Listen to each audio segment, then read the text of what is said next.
Boa noite a todos e a todas. Boa noite. É uma alegria a gente estar aqui, né, no espaço do Conselho de Psicologia, pensando a clínica psicológica. Pensando os desafios, pensando também aquilo que a clínica proporciona de benefício, né, para nossos pacientes. E nós, pensando nisso, nesses desafios, nessas perspectivas da clínica, nós, da Comissão de Psicologia Clínica do CRP, aqui do Paraná, organizamos o primeiro ciclo de palestras sobre os desafios e possibilidades da clínica contemporânea. E quando a gente pensou esse evento para a comunidade, né, estudantes, psicólogos, enfim, todos os interessados, justamente uma das coisas que a gente tem refletido muito é como que a clínica psicológica está abrindo mão da própria psicologia. Parece meio contraditório, né, meio um paradoxo, mas é por isso que a gente está aqui. Porque que, de certa forma, a clínica psicológica está se usando de várias estratégias que às vezes tem bem pouco de psicologia, mas em nome da psicologia. Então, as diversas áreas, as diversas abordagens da psicologia estão sendo convidadas para esse ciclo, né, de palestras, para falar um pouco como que está, a partir da sua abordagem, esses desafios, essas perspectivas da clínica psicológica a partir da sua abordagem. E justamente nós escolhemos aqui pessoas que pudessem nos trazer uma contribuição do ponto de vista, né, da psicologia como ciência e profissão, que é os dois elementos, né, que o Conselho Federal de Psicologia traz para nos guiar. Onde está a cientificidade da nossa profissão, em quais aspectos, em que dimensões, né? Então, sempre pessoas muito competentes na área para trazer um debate para nós, psicólogos e psicólogas, que justamente nos ajude a pensar isso. E hoje, né, nós temos aqui a presença ilustre do Volpe, né, que José Henrique Volpe, e a Lauriette vai apresentar depois ele para nós, justamente trazendo o tema da palestra de hoje, os desafios e possibilidades da clínica contemporânea na perspectiva da psicologia corporal. E a gente falava rapidamente ali, um pouco antes de começar, né, como é importante isso, né, para a psicologia, pensar a dimensão corporal. Parece que muitas vezes a gente tem no Ocidente a tendência de que tudo vira muito mental, tudo muito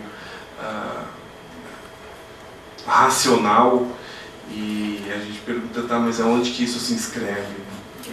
Então, a gente abre muito bem esse ciclo de palestras aqui para pensar a clínica contemporânea. Muito obrigado. E bem-vindo, Volpe, e muito obrigado. Obrigada, Nadia. Então, a mim coube o prazer e a honra, né, de descrever o currículo brevemente do Henrique, né, José Henrique Volpe, mas ele gosta de ser chamado como Henrique, né, quem o conhece sabe disso. Então, o Henrique, ele é psicólogo formado pela Universidade de Juiz do Paraná. Ele possui mestrado em Psicologia da Saúde pela Universidade Metodista de São Paulo, doutorado em Meio Ambiente e Desenvolvimento pela Universidade Federal do Paraná. É diretor do Centro Reichiano de Psicoterapia Corporal, tem experiência na área de psicologia clínica com ênfase em ergonomia, vegetoterapia, atuando principalmente nos seguintes temas: psicologia corporal, couraça, caráter, William Reich, ecopsicologia e meio ambiente. Ele é autor de diversos livros e presidente desde 1995 dos congressos brasileiro, latino-americano e jornadas interestaduais de psicoterapias corporais. Henrique, é um prazer e uma honra te anunciar aqui. Depois disso, né? Obrigado, gente. Boa noite. Para mim também é um prazer muito imenso estar aqui. Agradeço o convite de vocês, o incentivo disso, a oportunidade do espaço que o CRP abre para esse tipo de discussão, porque às vezes a gente que trabalha com a clínica fica muito isolado, e eu acho que esse é um momento importante para a gente poder trocar um pouquinho figurinhas e ver o que a gente pode fazer, trazer de novos desenhos para a nossa prática clínica do nosso dia a dia. Okay? Bom, Lauriette me conhece e alguns que estão aqui também sabem que eu gosto de falar muito. E o tempo é curto, então eu não posso ficar falando. Eu adoro trazer a teoria de Reich, adoro falar da psicologia corporal, e aí eu vou longe nessa história toda, e como nosso tempo é limitado, então eu realmente preciso me centrar. Okay? Eu vou fazer o seguinte, eu preparei alguns slides até para poder me organizar em relação a isso. Vou estar passando um pouquinho, vou dar um sobrevoo na teoria de Reich, na teoria da psicologia corporal, só umas pinceladas, para quem não conhece, se situar, e aí falar um pouquinho realmente desses desafios e possibilidades que a gente está tendo hoje na clínica contemporânea, desde a minha época até hoje. Eu estou completando 30 anos de formado, então às vezes a gente pensa, caramba, parece que foi ontem, né? Porque o tempo passa muito rápido, e assim, acho que a gente vai adquirindo alguma experiência. Então, ao longo desses 30 anos de profissão e mais 5 anos da faculdade de psicologia, eu acredito que tive um pouco de experiência em relação à psicologia corporal, que é um tema que eu quero dividir agora com vocês. Ok? Bom, eu tive um trajeto bastante longo na minha história da psicologia, e às vezes as pessoas, quando olham para o meu currículo, eu não gosto muito de ficar me atendo a currículo, mas as pessoas muitas vezes leem ali, você tem um doutorado em meio ambiente. Mas o que é isso? O que um psicólogo vai fazer em meio ambiente? É meio estranho isso, né? Então é assim, eu vim de um monte de formações, especializações e tal, passei para um mestrado em neuropsicofisiologia, fui para um doutorado nessa mesma área, e aí chega uma hora que cansa, né? Porque fiquei o tempo inteiro enfranhado dentro de algumas pesquisas, principalmente o câncer, que é uma das áreas que eu gosto muito, na somatopsicodinâmica do câncer. E aí chegou uma hora que eu cansei disso e falei, eu queria fazer uma coisa diferente. Mas ao invés de fazer uma pintura, fazer, sei lá, uma coisa completamente diferente, resolvi fazer um outro doutorado. Aí eu fui para um doutorado em meio ambiente. E me lembro até hoje que na seleção que eu participei, era uma banca e me disseram, olha, a gente nunca teve um psicólogo no nosso doutorado em meio ambiente. E a gente não sabe o que um psicólogo pode fazer em relação a isso, né? Então gostaríamos que você falasse para a gente do teu interesse. E eu sempre gostei muito da interdisciplinaridade. Eu acredito muito nessa troca. E dentro da psicologia, eu brigava muito com os meus pares, porque eu acho que nós deveríamos fazer mais a interdisciplinaridade, ter uma comunicação mais próxima com outras áreas. Eu vejo que os meus colegas, ou pelo menos o pessoal que era da minha época, eles ficam muito fechados nos seus guetos. Então, eu comecei a ver que a psicologia ela fica muito fechada, e a gente precisa ter uma comunicação maior com as outras áreas, porque todo mundo tem a sua contribuição, as outras áreas do saber. E foi a partir disso que me mobilizou aí para o meio ambiente, porque quando eu falo em Reich, eu falo em caráter. Quando eu falo em caráter, eu falo em posturas, comportamentos e assim por diante. E aí, a gente faz uma leitura do meio ambiente E a primeira leitura, de uma forma mais simples, é a destruição do meio ambiente ocasionada pelo ser humano. E esse comportamento, ele só está sendo estudado por alguns viés, e um desses viés poderia ser a psicologia, e a psicologia fica fora disso.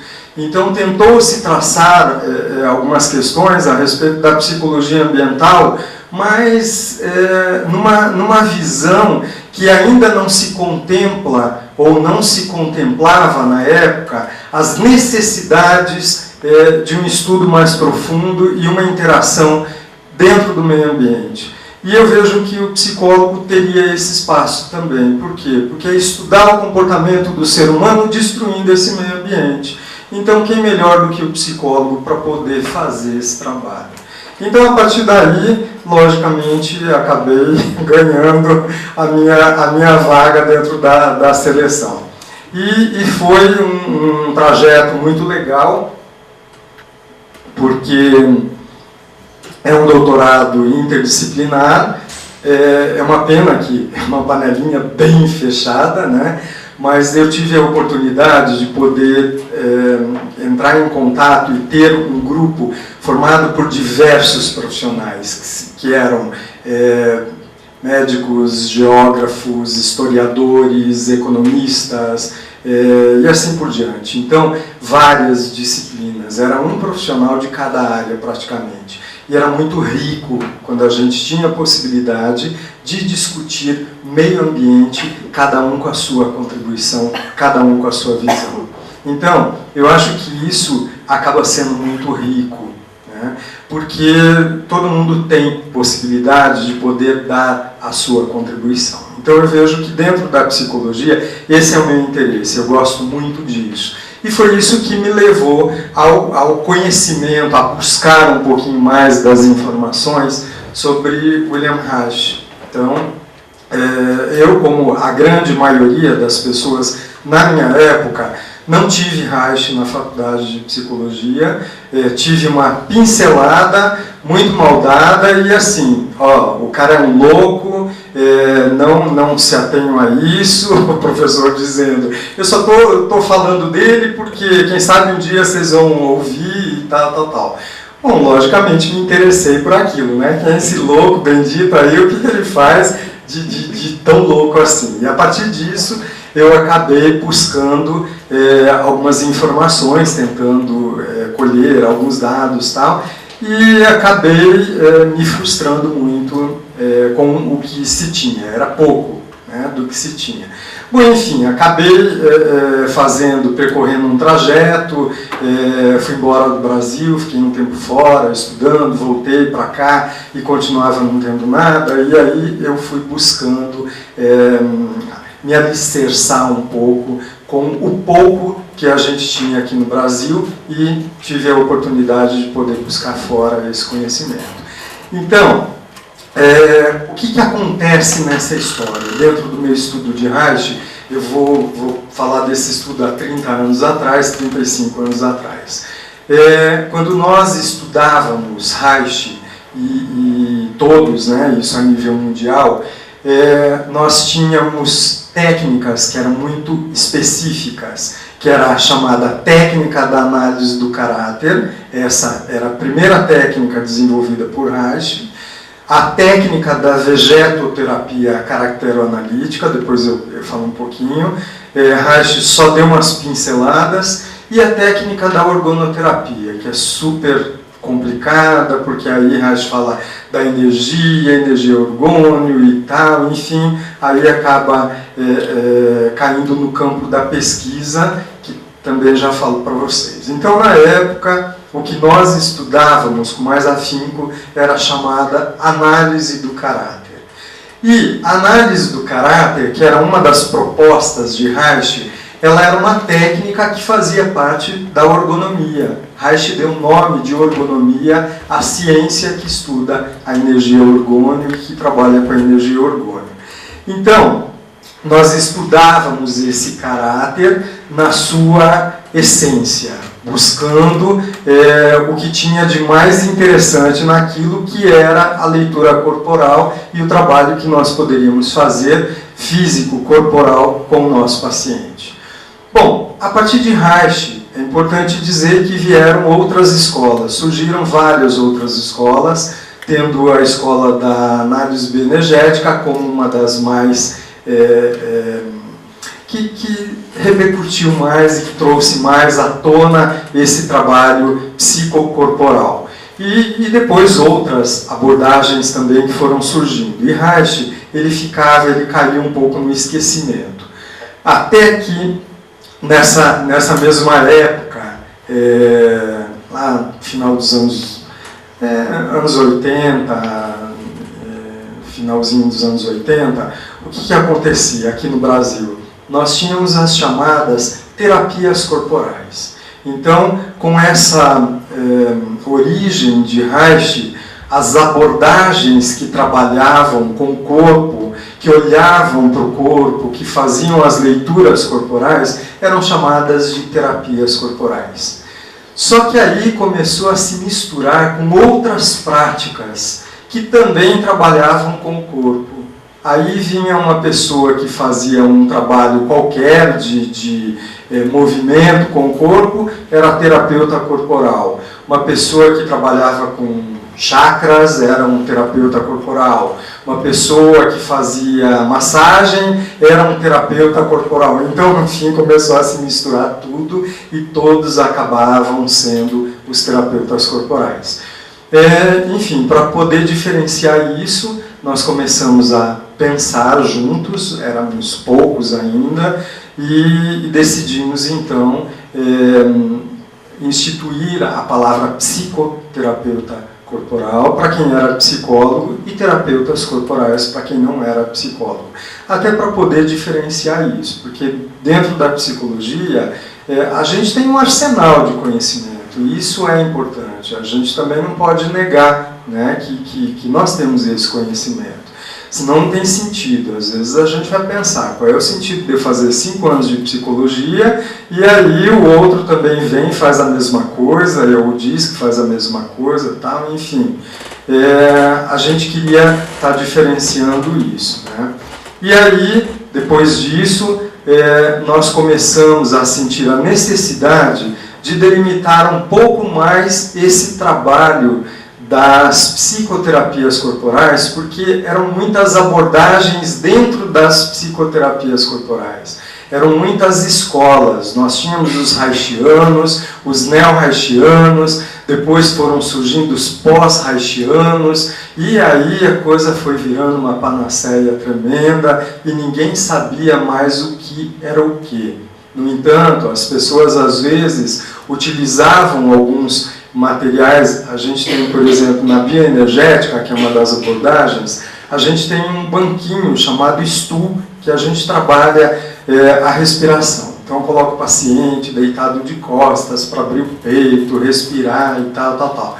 E aí diziam que o stool era da terapia reichiana, mas Reich, coitado, nem viu esse desenvolvimento do stool. Então começou a se misturar muito o que era de uma escola com outra escola também.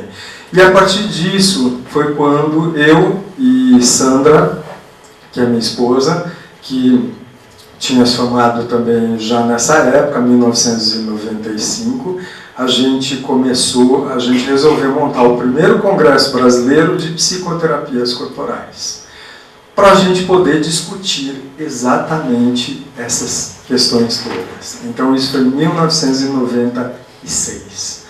Faz 23 anos que a gente faz isso, né? Ou seja, eu sempre brinco, 23 anos de masoquismo. Né? Essa aqui me conhece bem. Porque se não fosse o tamanho do masoquismo, a gente já tinha parado, tinha desistido. Né? Mas, naquele momento, a gente instituiu o primeiro Congresso Brasileiro de Psicoterapias Corporais, onde nós trouxemos os expoentes de cada escola da psicologia. E a partir disso, a gente começou a deixar muito claro qual era que escola era essa, qual era a filosofia, o que ela trabalhava, tal, porque todas surgiram a partir de Reich. mas elas tinham também a sua filosofia, a sua prática, que muitas vezes era diferente da proposta inicial de Reich. Então isso era importante. Enfim, a gente foi traçando esse evento todos os anos, e com isso a gente chega à 23ª edição, que é esse ano. Então 23 anos continua lá o masoquismo, né? Bom, eu não estou aqui para falar disso. Aí o que acontece? A partir dessa história de Reich, a gente começa a perceber que o caráter que era trabalhado de uma forma mais simples, de uma forma mais individualizada e de uma forma mais única, ele começa a ter diferenças ao longo desses últimos anos, porque Reich, quando ele desenvolve a sua teoria do caráter, ele deixa muito claro as tipologias de caráter. Então, com base nas etapas do desenvolvimento, com base na fixação da libido, que é uma palavra que todo mundo já conhece, com base na teoria freudiana, Reich percebe que a fixação da libido vai trazer um congelamento dessa energia, até então chamada de libido também por ele, e esse congelamento de energia, ele vai constituir o que nós chamamos de caráter. E esse caráter, na verdade, ele vai estar inscrito no nosso corpo.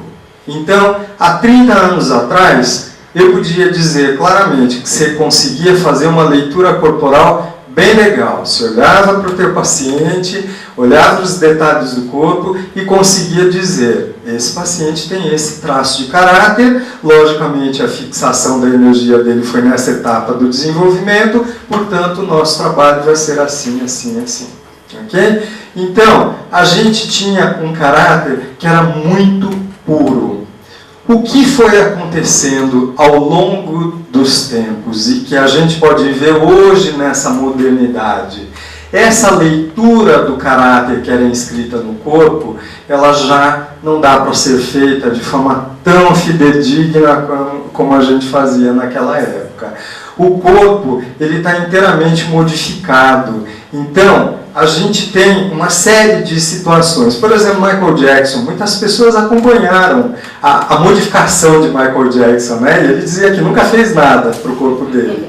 Mas era incrível. Então, devia ter feito muita terapia de base corporal para ele poder mudar tanto assim, né? Porque realmente ele mudou. Então, ele tinha uma estrutura corporal e, logicamente, essa estrutura corporal mostrava todo o caráter dele. Logicamente, quando a gente fala em caráter, a personalidade é a mesma coisa, tá? Só que é o mundo interno. O caráter é a expressão dessa personalidade no corpo. Então, a gente pôde ver isso em Michael Jackson e a gente vê isso no dia a dia com os nossos pacientes também. Então, se você, trabalhando com a psicologia corporal, você olha para um paciente, essa primeira imagem que tem desse rapaz de calção branco, comparando com ele depois, você vê que tem um corpo bem diferente. Claro que ali tem muita academia, claro que ali puxa muito ferro. Eu não consegui encontrar uma imagem assim, não tive tempo para isso, para poder mostrar essa modificação do caráter. Mas é uma representação para vocês poderem ver que na primeira estrutura nós diríamos que esse rapaz ele tem uma estrutura de caráter oral. E a segunda imagem nós diríamos que ele tem uma estrutura de caráter fálico-narcisista. E é muito diferente a gente falar de um caráter oral para um caráter fálico-narcisista. E o que nós percebemos nisso, nessa modificação? O corpo hoje, ele está passando por lipoesculturas, lipoaspirações, e isso e aquilo. Então está sendo modelado esse corpo como um todo.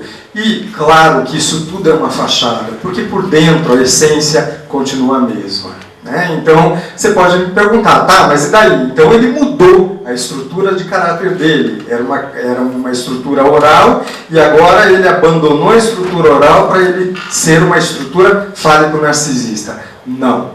ele fez o que nós hoje, na psicologia corporal moderna, que não na época de Reich, nós chamamos de cobertura caracterológica, ou seja, ele desenvolveu um outro traço de caráter que cobriu esse primeiro traço caracterológico. É uma defesa também.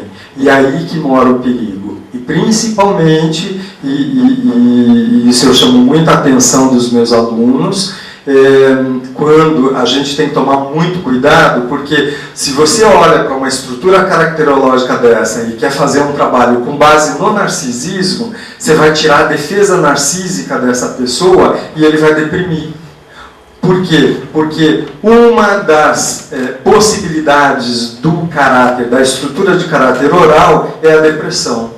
Então, isso é defesa, caráter é uma defesa. Portanto, eu não posso mexer na cobertura sem antes mexer na estrutura caracterológica dele, porque é a base.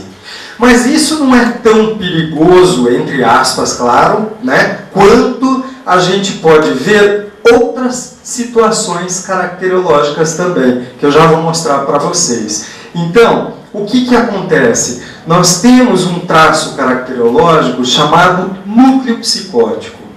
Esse núcleo psicótico, ele não é o psicótico tradicionalmente, como a gente fala, mas ele tem um núcleo. É uma pessoa que teve um comprometimento na sua história do desenvolvimento. E na psicologia corporal, mais atual, ainda não na época de Reich, Reich apontou isso, mas ele não conseguiu levar a fundo as pesquisas. A gente fala de uma estrutura caracterológica que tem o que na gestação, parto e primeiros dias de vida. Então, antigamente, na época de Reich, dizia-se que o bebê no ventre materno não sentia nada. Né? Então, isso era comum se dizer. O bebê não tinha sensação nenhuma. Até hoje tem algumas teorias que dizem isso.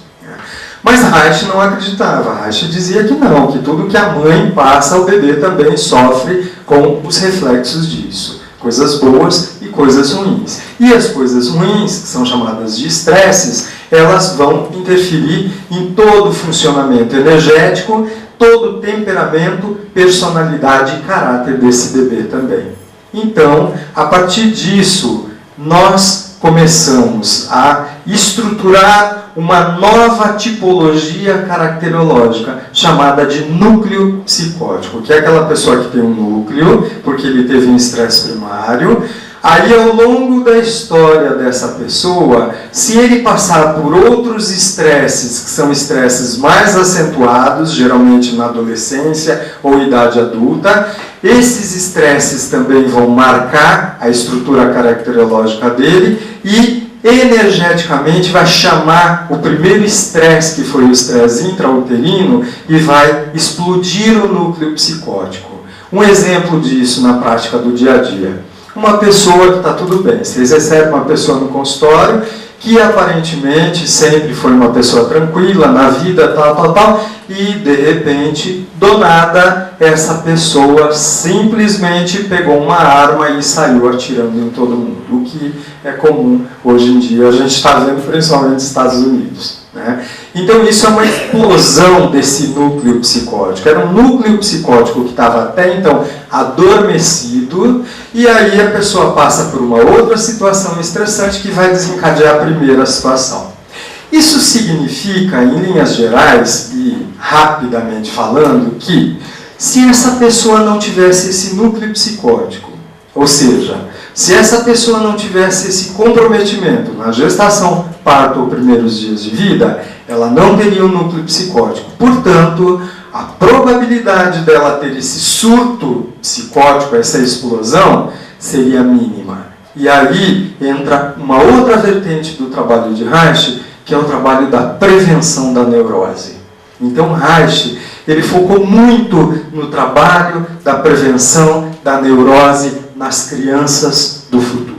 Então, Reich dizia, precisamos olhar para as crianças do futuro, porque elas é que irão tocar essa nação. E isso, infelizmente, é algo que a gente ainda não faz.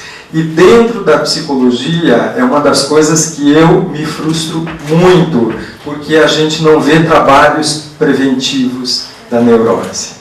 E isso precisa ter. Às vezes o trabalho é com gestante, o pai ainda fica de lado, o que deveria ser inserido dentro desse trabalho da relação. O bebê nasce, a mãe, o pai, eles precisariam desse acompanhamento, desse apoio para esse desenvolvimento. Enfim, tem tanta coisa que a gente pode fazer e essa é uma área muito, muito legal. Eu estava falando para os dois aqui que tem um monte de coisa que eu gostaria de fazer, mas eu estou fazendo uma listinha para a próxima encarnação, porque nessa não dá mais, desistir, chega, já cansei disso, eu estou com muita coisa para fazer. Então quem sabe na próxima eu começo pelo início da lista, né? Essa é uma das coisas que eu gostaria muito de trabalhar, com a prevenção da neurose nas crianças, né, do futuro. Bom, enfim, fica a dica aí para vocês. Continuando. Então, esse núcleo psicótico é uma estrutura caracterológica. Da mesma forma como nós temos outras estruturas caracterológicas. Nós temos uma tipologia oral, uma tipologia masoquista, uma tipologia obsessivo-compulsivo, enfim, temos várias tipologias caracterológicas que nos dão direcionamento na clínica da psicologia corporal para a gente poder trabalhar. Então, o nosso trabalho ele vai ser um trabalho muito de identificação dos traços caracterológicos. Eu vou ouvir o meu paciente, eu vou identificar os traços caracterológicos e eu vou traçar um projeto terapêutico para esse paciente. Então é uma coisa muito pontual mesmo. Eu tenho um direcionamento, não é uma terapia que o paciente vai trazendo o conteúdo dele e tal, e a gente vai trabalhando na questão dele do momento. Não. Na psicologia corporal, a gente sempre vai traçar um projeto terapêutico para esse paciente, a gente sabe onde a gente quer chegar com esse paciente. Bom, enfim, o paciente, hoje em dia, antigamente, vamos fazer um antes e depois, né? Um antes e agora, durante. Antigamente, o paciente ele vinha para a psicoterapia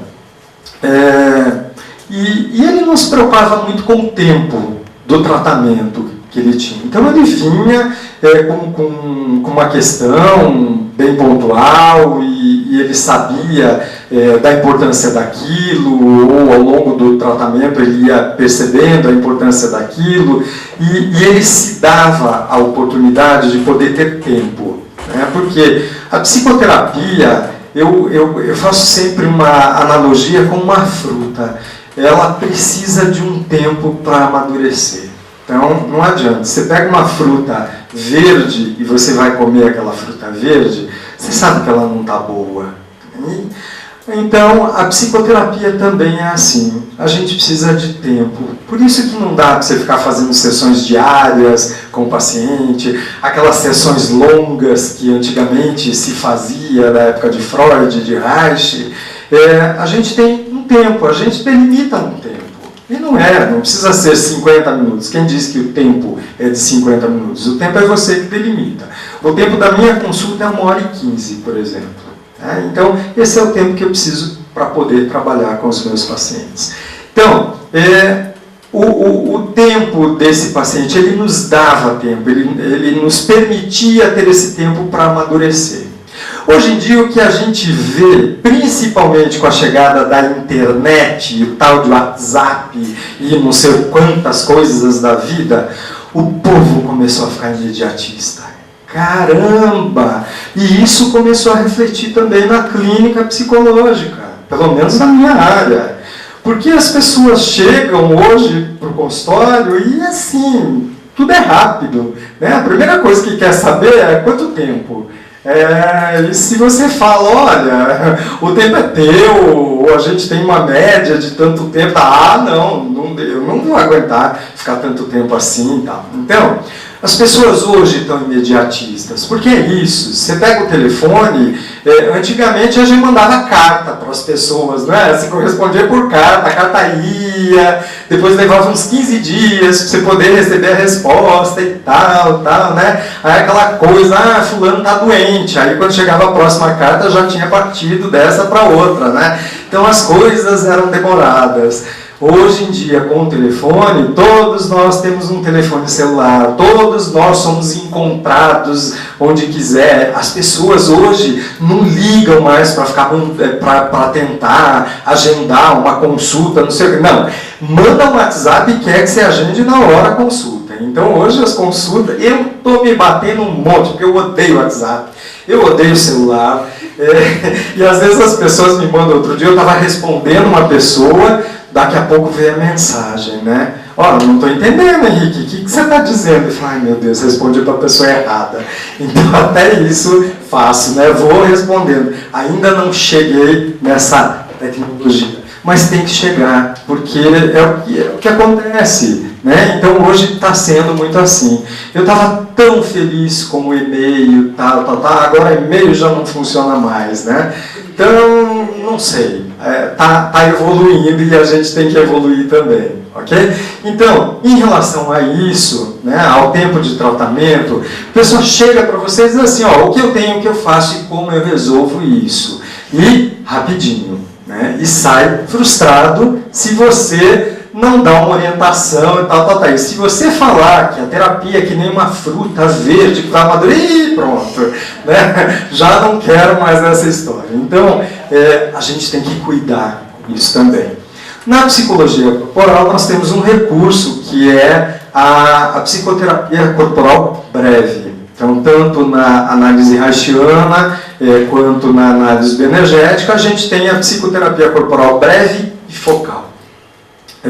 Essa é uma abordagem que eu desenvolvi, ela não foi trabalhada dentro da corporal, mas eu trabalho com isso e é muito legal, porque o paciente chega, eu trabalho em cima da demanda desse paciente, inclusive com a questão do corpo, e depois, se o paciente vê que ele tem possibilidade, porque às vezes vem aquela ansiedade para ele resolver aquela questão. E quando aquela questão fica mais tranquila, diminui essa ansiedade e esse paciente te dá a possibilidade de você poder ir trabalhando com outras questões também. Então, acaba sendo legal. É uma das possibilidades também a gente fazer um foco, porque quando eu chamo de análise reichiana focal, é porque eu foco na demanda do paciente, naquela queixa que o paciente me traz. Bom, como eu estava falando do caráter, ele teve modificações ao longo desses anos, né? Desses meus 30 anos de formado, esse caráter ele teve modificações. E a teoria também. Então, dentro da teoria, dentro da psicologia corporal, a psicologia corporal foi um nome que eu instituí em não sei quando, 1997, se eu não me engano, com o lançamento de uma revista chamada Psicologia Corporal. Então, eu e a Sandra lançamos no mercado porque nós achávamos que era importante congregarmos essas escolas de abordagem corporal, a reichiana, a bioenergética e as outras afins, dentro da psicologia que nós chamamos então de psicologia corporal. E esse é um nome que hoje está aí no mercado todo, no Brasil todo, fora do Brasil também, e acaba sendo muito legal, né? Mas a caracterologia pós-reichiana é um nome que foi instituído por um italiano chamado Federico Navarro. Federico Navarro, ele, a pedido de Reich, ele fez todo um reestudo dos trabalhos de Reich, da análise do caráter, que foi a primeira técnica de Reich, e principalmente da vegetoterapia, que é aquele primeiro slide, segundo slide que eu mostrei para vocês, que era a segunda técnica que Reich desenvolve, que é o trabalho sobre o corpo. Porque a análise do caráter, a gente trabalha mais com a leitura corporal, você não toca o teu paciente. Na vegetoterapia, você já toca o teu paciente porque você precisa identificar as couraças.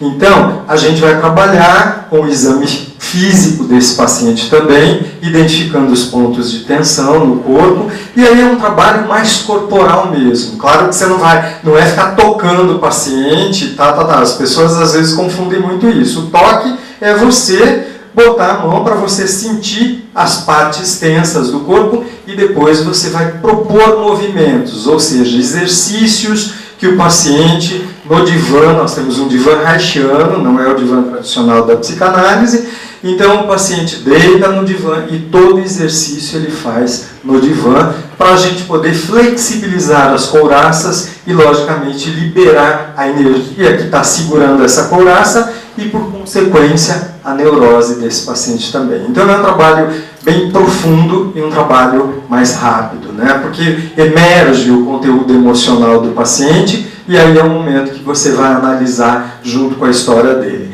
Então, Federico Navarro, a pedido de Reich, ele fez toda uma sistematização da vegetoterapia caracteroanalítica e fez toda uma revisão das tipologias caracterológicas de Reich. É ele quem disse que nós temos que trabalhar, nós temos os traços caracterológicos, não os tipos caracterológicos, como Reich propunha, e temos as coberturas caracterológicas. Então, são vários traços e não tipologias.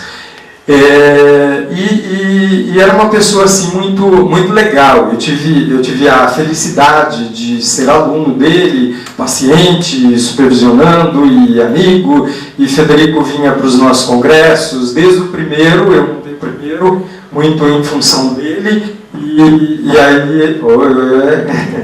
aí ele vinha para o congresso, tirava férias, ficava em casa, então a gente tinha um contato muito próximo e isso foi muito legal. Eu tive a oportunidade de poder aprender muito com ele, até coisas que não se tem em livros, né? Então essa caracterologia, ela mostra para a gente que nós temos que analisar o caráter, que é aquele caráter de base, mas as coberturas caracterológicas também, ou seja, os outros traços caracterológicos que vão se formando como defesa. Enfim, esse é um dos trabalhos que a gente acaba fazendo, que é um trabalho mais atual mesmo dentro da nossa clínica. Bom, e a nossa clientela ao longo desses 30 anos também foi se modificando. Eu coloquei 3 situações, por exemplo, drogaditos, né? Porque antigamente, pelo menos na minha época, falava-se maconha. E era um Deus nos acuda, nossa, fulano é maconheiro, olha só, tal. A cocaína, eu acho que existiu também, né? Mas não era do meu meio, mas não se ouvia falar muito.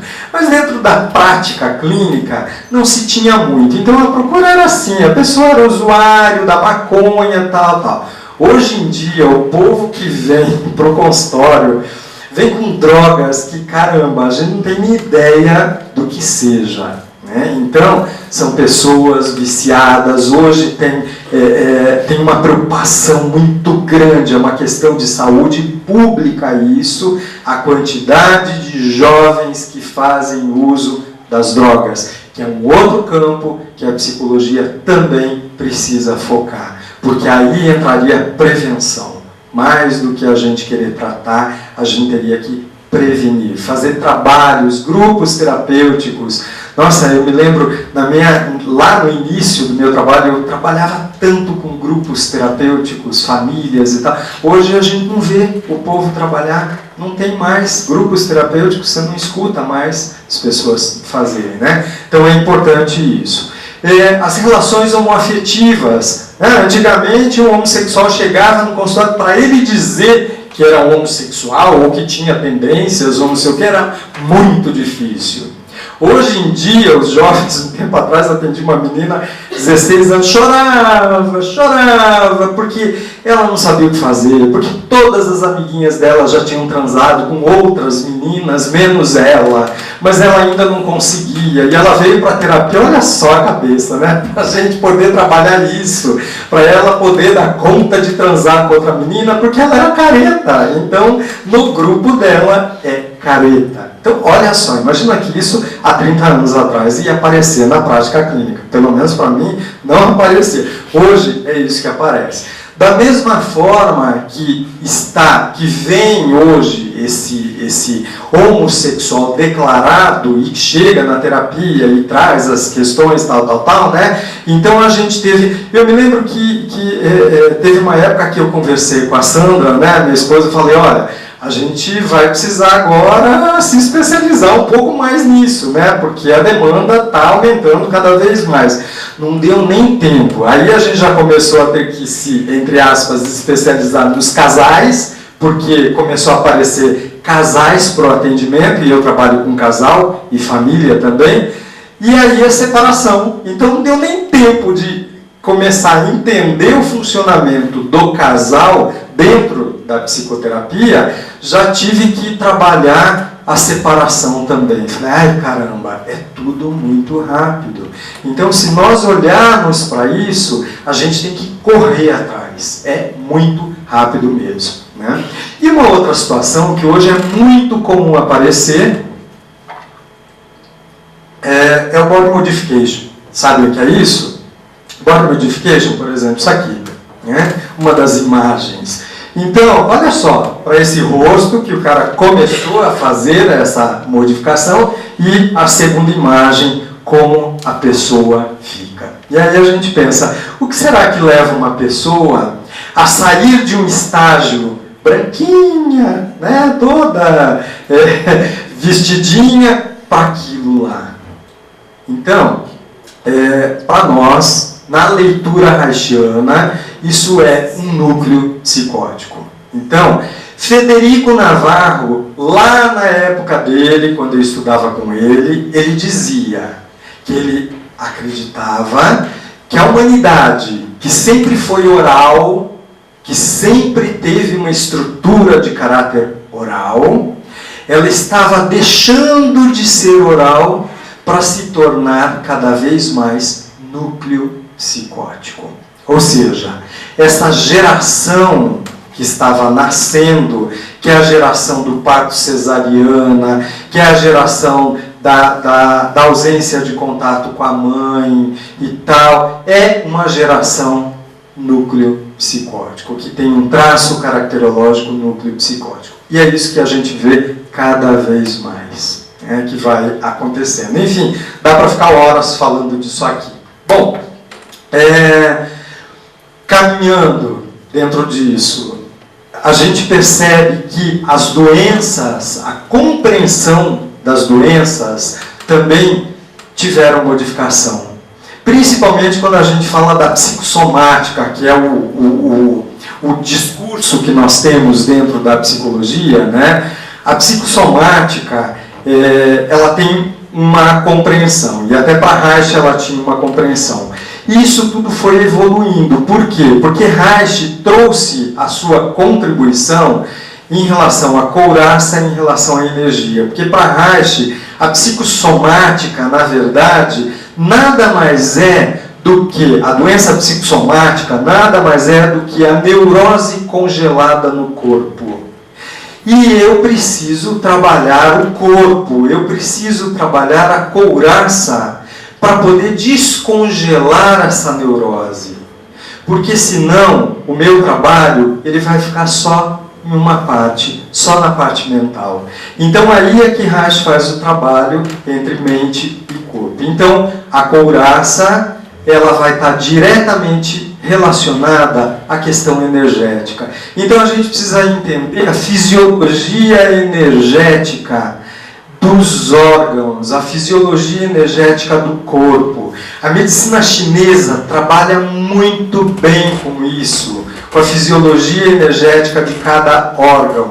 Eu estou desenvolvendo agora um trabalho da fisiologia energética dos segmentos de couraça, fazendo toda uma retomada dos trabalhos de Reich, do mapeamento do corpo e a fisiologia energética, para a gente poder entender isso.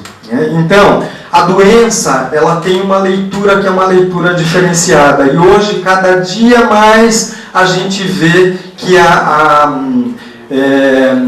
doença psicossomática, ela está sendo tratada por inúmeras outras áreas. Todo mundo hoje faz um tratamento para isso, né?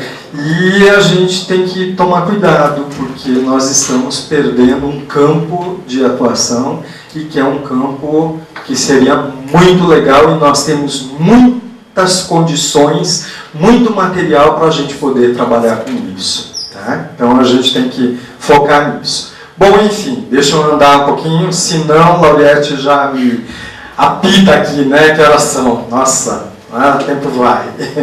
Bom, tô quase no final, né? E aí eu coloco, tem 2 slides finais disso, que eu penso assim. Com tudo isso, o que nos falta enquanto psicoterapeutas no momento atual, nessa atualidade, né? A meu ver, eu penso que falta a gente olhar mais para o nosso paciente e a gente sentir mais o nosso paciente, porque as relações terapêuticas, às vezes, elas ficam muito distanciadas, elas ficam muito frias, e não pode ser assim. Eu acho que não é isso, essa não é a proposta da psicologia. A gente tem que saber acolher o nosso paciente também. Então, na psicologia corporal, é uma das coisas que a gente sempre coloca para os nossos alunos: o saber receber esse teu paciente, o saber olhar para esse paciente e entender as necessidades desse paciente também. E não atender ele com frieza. E psicólogo parece que tem medo, é aquela coisa, nossa, tocar o corpo, não vou tocar o corpo do paciente, porque imagina, tocar o corpo do meu paciente pode provocar uma transferência. Mas e daí? A gente não estuda isso, a gente não aprende a trabalhar com a transferência. Qual é o problema desse paciente ter uma transferência com você? Você não vai dar conta de trabalhar com isso? Tem que dar conta, né? Então, a coisa é muito simples, não é tão complicada, e nada como a gente ser bem recebido pelo profissional. Afinal de contas, a gente vai contar a nossa história, a nossa vida, a gente vai ter que fazer um vínculo com essa pessoa, né? E a gente quer ser bem recebido, bem acolhido. Então, dentro da psicologia corporal, a gente trabalha muito assim, né, em algumas etapas. O primeiro momento da terapia, nós nos portamos como terapeuta útero. A gente é como se fosse um útero da mãe, que a gente vai rematrizar de novo. A gente vai receber esse paciente nesse útero para a gente poder cuidar dessa pessoa, para a gente poder acalmar essa pessoa na sua dor também.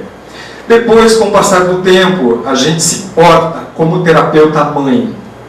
Mãe dá colo, a mãe entende, a mãe compreende, a mãe é afetiva com o paciente. Aí, a gente se porta como terapeuta pai. O pai já é mais duro, o pai já é mais rígido, o pai chama atenção, o pai coloca limites.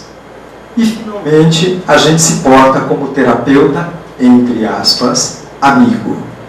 Que é aquele amigo que vai escutar, que vai chamar a atenção do paciente também, que vai mostrar caminhos para essa pessoa, que está ali, disponível para esse paciente quando ele precisar. Ele sabe que ele pode contar com você.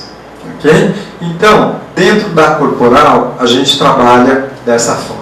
Então, a gente vai sentindo mais esse paciente. E, logicamente, a gente precisa estudar mais, investir mais. Eu acho que essa é uma das grandes broncas que eu tenho para psicologia, para estudantes de psicologia, para profissional formado. O povo não investe, o povo não estuda, o povo não tem ideia da responsabilidade que é você ter uma pessoa na tua frente. Eu estou falando só da clínica, fora as outras abordagens que a gente tem, né? Então, é muita responsabilidade que você tem nas tuas mãos e você precisa estar investindo em conhecimento, você precisa ir atrás, você precisa ter diálogos. Eu comecei essa fala falando da interdisciplinaridade. A gente precisa ter diálogos com outras profissões também, a gente precisa conhecer, perceber um momento em que eu devo também fazer um trabalho paralelo com outro profissional, encaminhar meu paciente para uma massagem, para uma homeopatia, para uma alopatia, e assim por diante. Então a gente tem que ter esse conhecimento, e nós falhamos muito nesse conhecimento, a gente peca muito. Tá? Então acho que a gente precisa se esmerar um pouco mais nesse sentido. Bom, então tem muita coisa, tem muitos cursos ao Congresso. Comecei a falar do Congresso, essa aqui, lá vier de falar, fala do Congresso, né? Tá aí, oportunidade para a gente se reciclar. Bom, enfim, o que a gente faz para a gente concluir isso aqui? A gente olha para esse corpo e a gente sente esse corpo, né? Mas não é sentir tocando esse corpo. Você tem uma sensação que Reich chama de sensação de órgão. Sensação de órgão é um conceito que Reich faz um paralelo com aquela sensação que a mãe tem do seu filho quando ele é bebê, quando é criança, principalmente, que a mãe vai desenvolvendo. Então o bebê chora, a mãe sabe que é dor de barriga, que é dor de ouvido, tá com cólica, é manha. A mãe até sabe isso, né? O bebezinho chora, é manha, deixa ele lá que já para o choro dele. Então, na psicologia corporal, a gente tem que desenvolver muito a sensação de órgão com o nosso paciente. É você estar em contato por inteiro com esse teu paciente, olhando para esse paciente, sentindo esse paciente, percebendo esse paciente, porque o corpo dele fala. E muita coisa que esse paciente não te traz verbalmente, ou porque ele não dá conta, ou porque ele nem percebe, o corpo dele está te mostrando. E é a partir desse corpo, é a partir dessa leitura corporal que a gente começa a pontuar para esse paciente algumas questões ligadas à problemática que ele traz para a gente, à queixa que ele traz para a gente, e a gente vai delimitando o nosso trabalho para a gente poder amadurecer os traços caracterológicos desse paciente. Então, ele vai ter um caráter mais maduro, né? Então, olha só, outras estruturas corporais. Então, a gente tem essa leitura. Se você olhar para cada corpo desse, você já consegue identificar os traços caracterológicos dessa pessoa também e fazer esse trabalho. Aqui é uma foto mais real, né, de uma situação de consultório. Então, olha só o corpo desse paciente, né? Aqui no cantinho é o banquinho, é o stool, que eu falei da bioenergética, que a gente trabalha muito o peito. Esse é um paciente que eu trabalhei bastante, abertura de peito, respiração, um paciente muito deprimido. Se você sentir, você olha para esse paciente e você fala, caramba, a depressão dele está no corpo, está na boca, está no peito, está nos ombros. Então, isso é que faz diferença no nosso trabalho. E a gente vai fazendo essa leitura corporal e vendo o que eu posso fazer com esse paciente, o que esse paciente precisa. Então a gente vai remodelando esse corpo, mas tudo a seu tempo. A gente vai flexibilizando as couraças dessa pessoa para que a energia volte a circular novamente para esse corpo da pessoa. E às vezes você pega um paciente desse, quando esse corpo e essa depressão ela vai se tornando crônica, aí a gente tem grandes possibilidades da manifestação do câncer.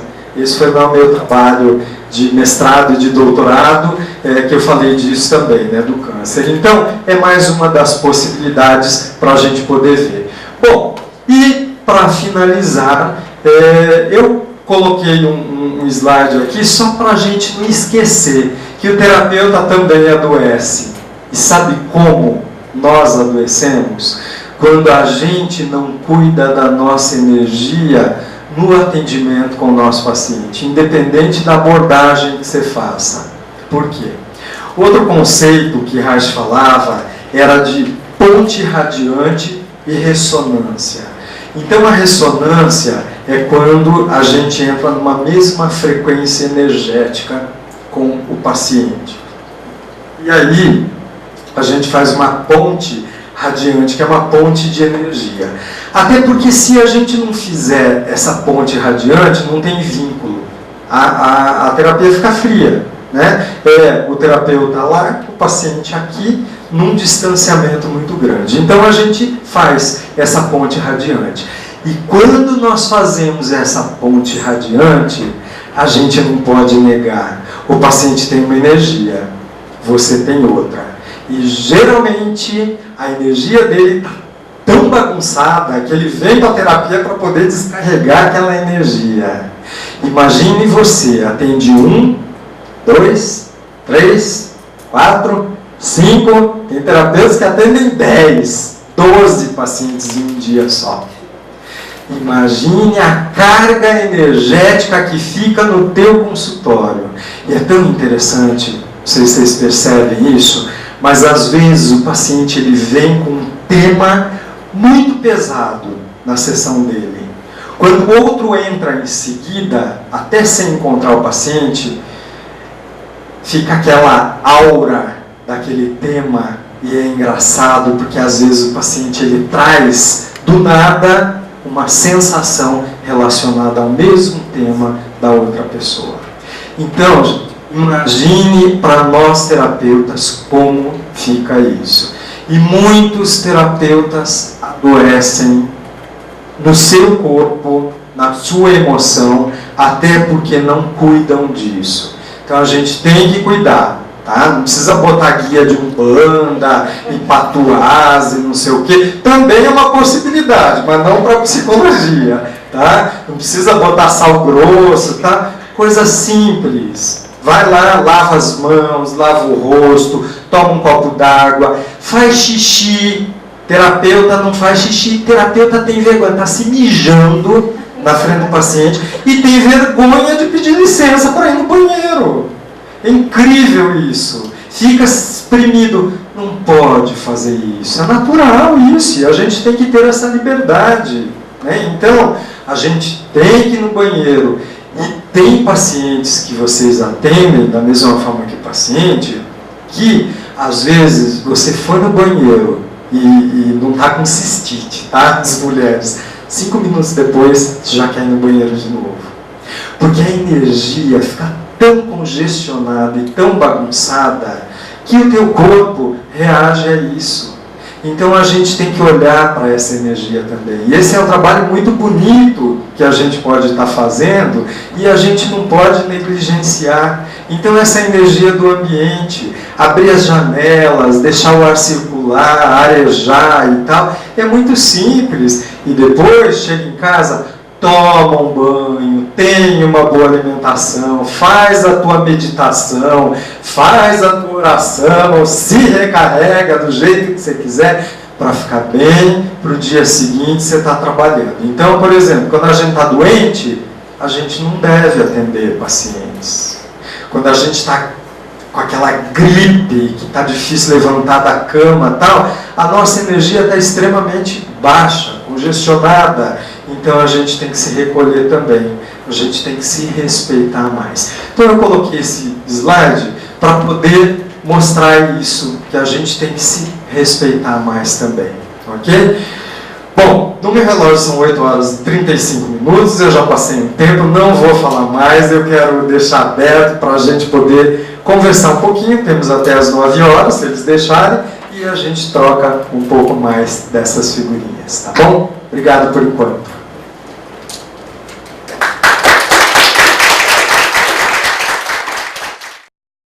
Achei muito legal, Felipe. Foi muito bacana. Fiquei pensando mil coisas, assim, né? E como, de fato, essa coisa de trazer o corpo, né? Não só do terapeuta, mas para isso é uma... E parece que tem tanto tabu na psicologia, tanta dificuldade de lidar com isso, né?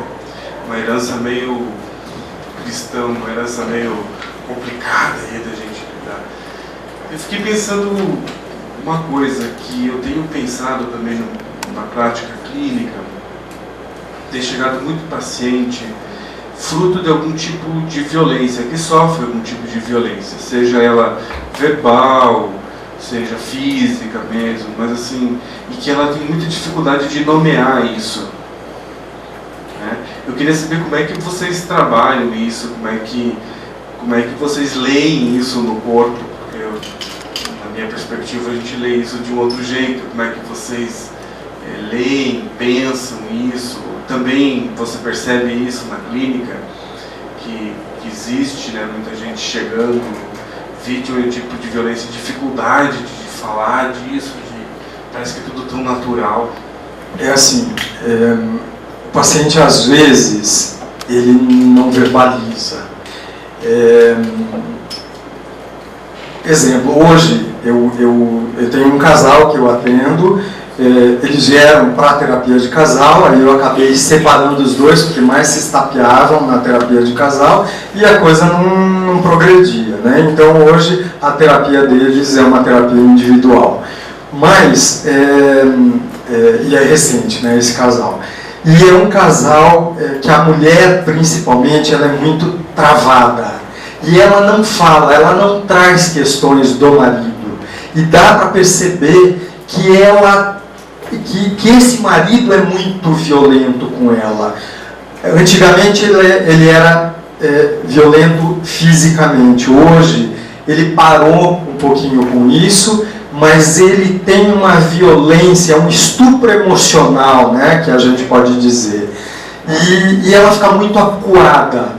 E é muito interessante isso, porque no meu consultório eu tenho um sofá, uma poltrona minha, e tenho um sofá de 2 lugares.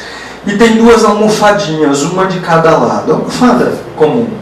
E eu adoro aquelas almofadas, porque elas são minhas parceiras. Essas almofadas, elas falam muito para mim. Por quê? Porque é um tal de, dependendo do assunto, cata a almofada, põe no colo.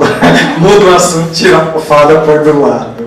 Às vezes pega as 2 almofadas e coloca uma em cima da outra, ou então no peito. E essa paciente é muito interessante, porque cada vez que entra o assunto do marido, a almofada vai no peito. Ela põe a almofada no peito, que é para se defender. Então, claro que na minha leitura como um psicoterapeuta corporal, o peito dela já me diz muita coisa, porque é um peito encolhido, é um peito para dentro, é um peito que se protege muito. Então eu vou trabalhar isso. Só que eu tenho que tomar muito cuidado, porque se eu for focar no trabalho com ela de peito, vai estourar o casamento dela, vai explodir o casamento dela. Eu me lembro até hoje, quando eu estava assim, começando, claro, tinha ainda inexperiente, acho que tinha uns 5 anos de formado, e eu tratava de uma paciente assim também, que tinha um conflito com o marido, e ela vinha com a Bíblia embaixo do braço e o olho roxo. E ela dizia que ela era evangélica e que na Bíblia está escrito que a mulher tinha que ser submissa ao marido e tal. E ela abria a Bíblia para mim, lia as passagens da Bíblia e meu Deus, onde a gente vai chegar, né? Tudo bem, eu tenho que respeitar a religião dela e tal. Mas, claro, fui fazendo todo o meu trabalho e tal, né? Mas uma das coisas que eu foquei no meu trabalho na época, e que isso me marcou muito, foi o trabalho de peito. Por quê? Porque, claro que o conflito dela era o casamento, então vamos trabalhar o peito dela. Bem aquela coisa, né, de principiante e tal. E aí, trabalhando esse peito, e ela foi melhorando e botando o peito para fora, e a mulher foi se posicionando e tal, até que um belo dia eu recebo um telefonema de madrugada da delegacia que a mulher estava presa. E era para atender. E o marido estava no hospital. Por quê? Porque ele foi bater nela, ela catou a panela de pressão que estava em cima do fogão, mas ela sentou tanto na cabeça desse homem. Ela dizia a Bíblia de um lado e a panela de pressão na outra mão. Ela macetou, fez um traumatismo craniano nesse homem. Ela dizia, eu não me separo porque eu não quero ter essa dívida com Deus, mas que você não encosta mais a mão em mim, você não encosta. Então, é assim, é muito legal a gente ver que a pessoa pode se posicionar, mas por outro lado é drástico, né? A gente vê que a história, o desfecho foi desse jeito. Claro que também ela não estava aguentando. Então, a gente olha para isso, a gente olha para o corpo, e o corpo me mostra esses sinais. A couraça, ela se inscreve no corpo, e essa couraça, ela pode ser da tua história lá de trás, ou ela pode ser do teu momento presente. Então a gente olha para isso, mas aí tem que tomar cuidado com o que você vai fazer. Sobre a questão que você falou hoje da tecnologia, realmente isso tem refletido bastante no comportamento. E essa tem sido também a minha dificuldade, né? Tenho um paciente de 10 anos, totalmente viciado em jogos, e filho único, adotivo. Então, tem momentos também de abordagem cognitiva, comportamental, faço uso de ludoterapia, mas eu me sinto limitada nessa questão da tecnologia. Estou trabalhando com os pais juntos também, né, porque afinal de contas o único filho, né, então estou trabalhando essa questão de socialização com ele, porque ele fica muito no quarto, muito sozinho, não quer interagir mais, então estou me sentindo limitada, estou buscando informações, outros conhecimentos, como você falou, outros profissionais também, supervisão. Então, para mim, hoje está sendo um desafio. Você sabe que esse é um outro desafio enorme no dia a dia da prática clínica, porque os jovens hoje eles ficam muito tempo na internet, nos computadores e tal. É claro que nós temos que ver que essa é a geração núcleo psicótico. Já tem um traço de caráter, então o teu trabalho ele tem que ser focado no amadurecimento desse caráter. Porque senão, se você não trabalhar com esse amadurecimento do caráter, que tem a ver com os olhos, que tem a ver com o foco, que tem a ver com outras possibilidades, enxergar, é como se você tirasse véus dos olhos dessa pessoa para que ele possa enxergar outras coisas, outros elementos também. Por quê? Porque o caráter dele foi constituído dessa forma. E por isso que quando ele chega na adolescência, ele vai se viciar mesmo nisso. Né? Então a gente tem que realmente buscar N possibilidades, recursos para isso, técnicas, né? Eu acho que o importante é a gente não ficar fechado naquela abordagem que a gente escolhe. Eu, por exemplo, não gosto disso, eu não fico fechado na minha abordagem, eu adoro buscar ajuda de quem possa me ajudar com algumas situações e tal, para a gente poder ter essa possibilidade de oferecer para o nosso paciente também. Então eu acho que não é fácil, é um outro desafio mesmo que a gente está enfrentando aí, né? O povo está realmente assim. E não é só falar que jovens, porque às vezes você olha para um idoso, o idoso também está lá. Viciei no computador, mas a estrutura caracterológica é uma estrutura de núcleo psicótico, porque se não fosse, ele não ia ficar horas e horas e horas e se perder. Boa noite. Volpe, enfim, assim que você começou a falar sobre a sua formação, infelizmente minha formação é mais recente, mas também passou pelos mesmos processos de estigmatização do que é a psicologia corporal. Enfim, me formei há 7 anos na Federal e assim, eu não tive absolutamente nenhuma vírgula, mas assim, nem menção à psicologia corporal na minha graduação, infelizmente. Assim. Enfim, queria fazer uma pergunta que me chamou um pouco a atenção e tudo é uma novidade para mim, enfim, sobre um pouco do lugar desse corpo na história, assim, né? Então, você trouxe que tem modificações, enfim, corporais e, enfim, né? O tempo passa e as pessoas respondem com o seu corpo de formas diferentes a essa passagem do tempo, enfim, né? Acho que os corpos trans, os corpos enfim, as expressões das homossexualidades, enfim. E eu fico me perguntando aonde estavam esses corpos antigamente, porque esses corpos existem desde sempre, né? Então, aonde eles estavam na história, enfim, da composição, enfim, das primeiras teorias corporais, enfim, reichianas e tal, onde estavam esses corpos?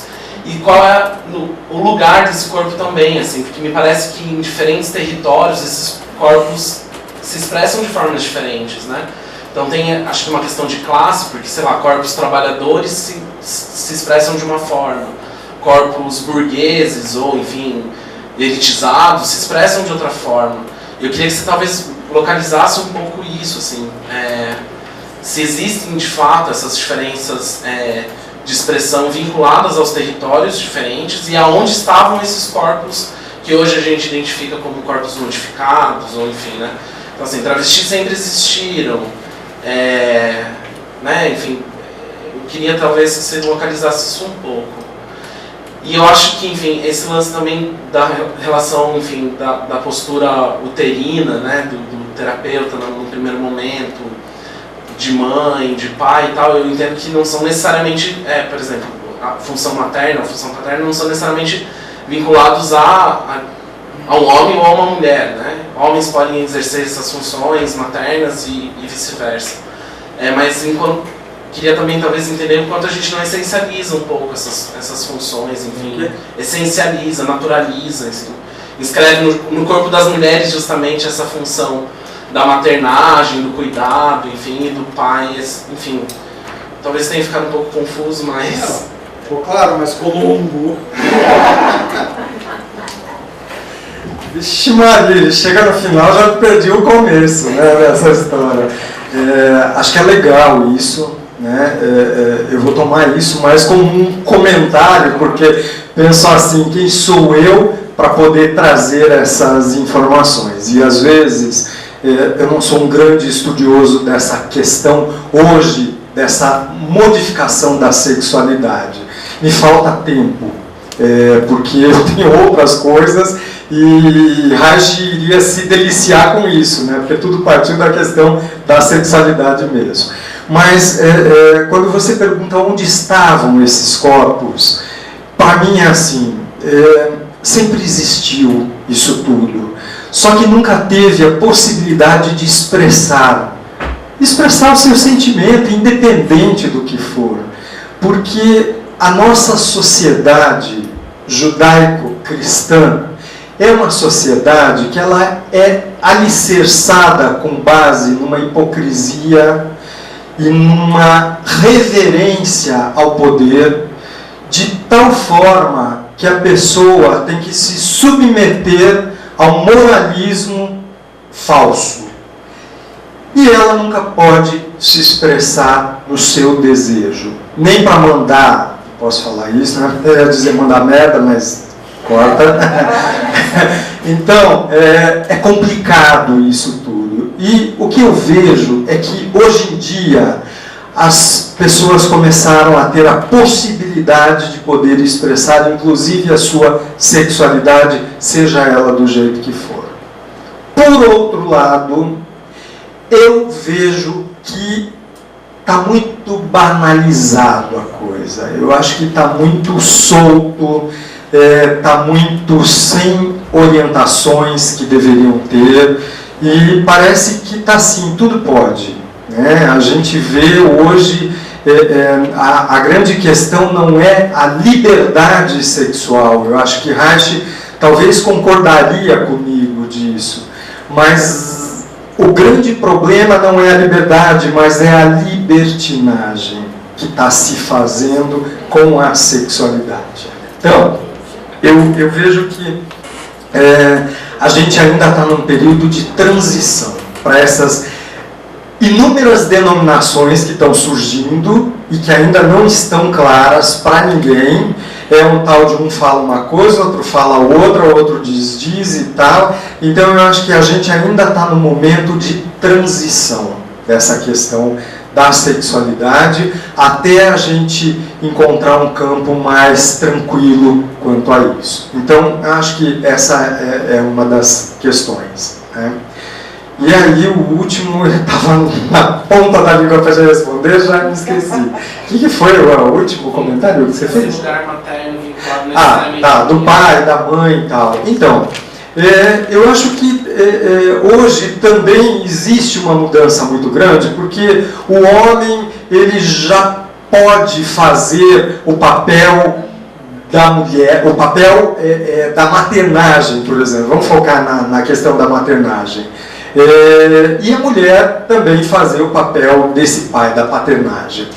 Só que, claro, que a gente precisa também traçar alguns limites. Mas a gente está saindo daquela geração de que isso é coisa de homem e isso é coisa de mulher. A educação dos filhos cabe à mãe e o trabalhar fora cabe ao pai. Então isso tudo está mudado.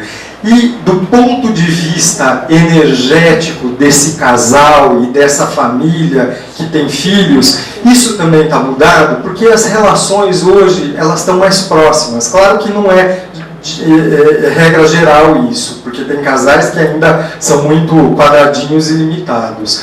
Mas é muito bonito quando você vê que o pai assume a responsabilidade também da educação dos filhos. Desde trocar fralda, dar mamadeira, cuidar da criança, se preocupar e às vezes até faltar um emprego porque ele tem que levar o filho no médico, porque ele tem que cuidar dessa criança também. Então eu acho que isso é muito legal, sabe? A gente também pode ser útero, com uma diferença, porque quando nós pensamos na mãe oferecendo o seu útero para poder gerar um bebê, é o momento que o pai deve oferecer o seu peito como útero para poder acolher a mãe, porque a mãe precisa desse pai na relação. Então, eu não preciso ter um órgão, um útero físico, mas eu tenho um útero emocional, um útero afetivo, porque o útero é acolhedor. Então, eu acho que esse é o papel que a gente tem que fazer. E o homem, ele saiu dessa posição machista, dono do saber, para ele poder realmente estar junto com a mulher como companheiro mesmo. Então eu acho que esse é o trabalho que se faz e acho que é muito legal. Não sei se expliquei, porque realmente eu acho que tem muitos detalhes disso. Ok?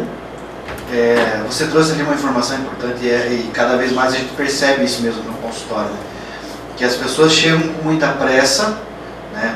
Com muito pouco tempo, questões para serem resolvidas já, eu não tenho tempo de me alongar, enfim, e a gente acaba também tendo essa pressão daqui para lá, né? Eu tenho que dar resultado rápido, eu tenho que dar uma resposta rápida e tudo mais. E ao mesmo tempo, isso você também falou, as questões que chegam elas estão cada vez mais dissipadas no meio dessa confusão, né? Nós não temos uma clareza, né?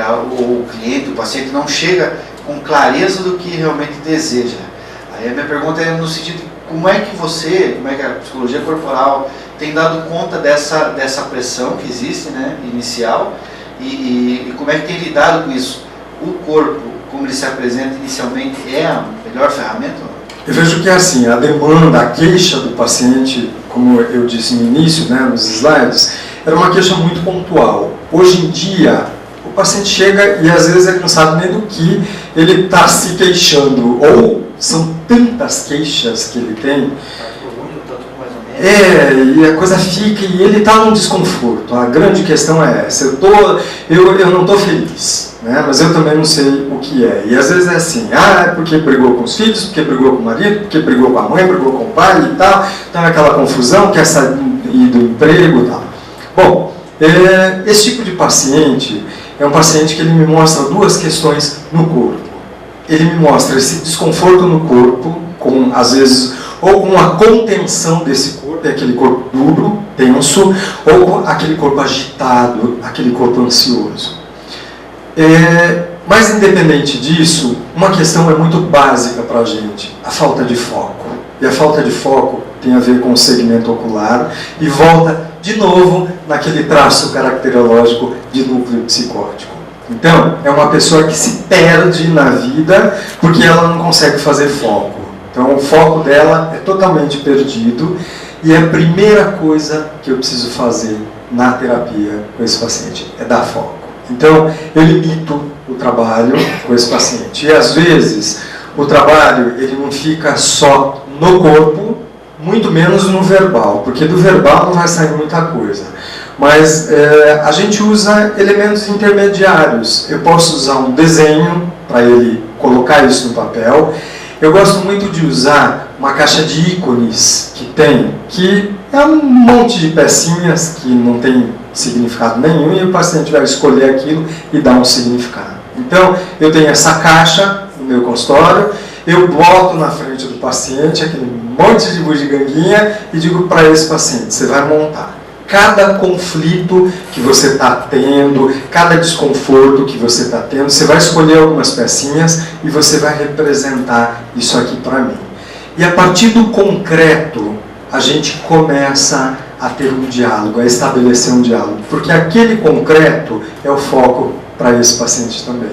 Então eu vou direcionando esse paciente, eu não posso deixar esse paciente solto, porque se eu deixar esse paciente solto, se ele for para uma terapia verbal, por exemplo, ficar comigo na terapia verbal, ele vai ficar anos e anos e anos e anos e a coisa não vai se resolver para ele, porque o bloqueio dele está nos olhos, então ele precisa do foco, é aquele paciente que você estava falando. Então a gente precisa ir muito para o concreto com ele, para resolver a demanda. Ok? Então, queria agradecer novamente o Henrique, Nadir, né, todos vocês que estiveram aqui conosco. Foi um imenso prazer novamente, né, estarmos juntos. E muito obrigada. Eu que agradeço e aproveito, já que eu falei tanto, né, ela me cutucou do congresso, a convidar vocês a participar do nosso congresso. É um congresso interdisciplinar. Ele é no feriado de Corpus Christi, é no Hotel Bourbon que a gente faz. O site do Centro Haitiano está aqui.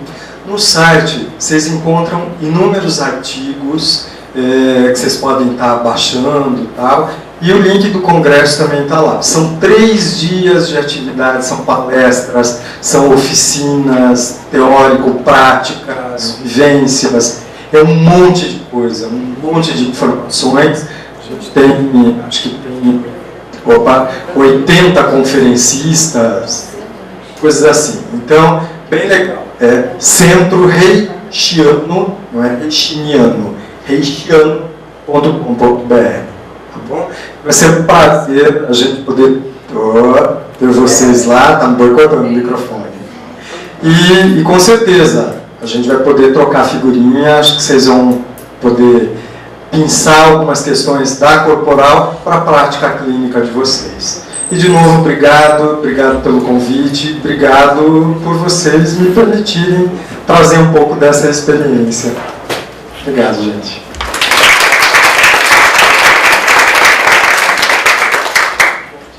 Pessoal, muito obrigado pela presença, foi muito legal que vocês estiveram aqui. Vou fazer igual nas peças de teatro. Se gostaram, chame seus amigos. Se não gostaram, avise seus inimigos, mas não vou fazer isso. Falando sério, é importante esse espaço que o CRP abre para nós, psicólogos e estudantes. Então vamos conversar em março, no dia 28 de março, nós temos novamente esse encontro aqui. Nós estamos para definir o convidado ou a convidada, que eu acho que nessa semana a gente já define. Então, o que nós temos em vista é um profissional da área sistêmica, da psicanálise, junguiano. Então, ao longo do ano a gente quer transitar a comportamental, enfim, transitar quase em todas o máximo de abordagens possível para a gente estabelecer um diálogo. Eu acho que o Henrique trouxe uma coisa importante para nós, que quem trabalha muito na clínica às vezes vive muito isolado e contribui para que esse isolamento chegue na profissão, né? E isso não é legal para nós mesmos, né? Então é muito legal que a gente ocupe esse espaço, porque quando a gente, pelo menos eu, na graduação, a gente falava, mas o CRP só serve para vigiar a gente, né? Por que eu vou participar desse tipo de coisa? E hoje ninguém está vigiando ninguém, é um espaço para formação, né, aberto pelo conselho, que cabe a todos os profissionais, que exige de nós, né, um pouco de tempo, de esforço, né, para conhecer e entrar em contato com as diversas abordagens. A Comissão de Psicologia Clínica é aberta a todos os psicólogos clínicos, a todas as psicólogas, né? A nossa reunião vai ser no dia 28 de março, às 16 horas. Então a gente já fica aqui, depois já tem um evento à noite, então à tarde e noite, né? Dá tempo da gente se organizar com os pacientes e tal. Então, todos e todas estão convidados para a nossa reunião, então, dia 28, quem quiser e puder. Tá bom? Um abraço. Nos vemos dia 28 de março.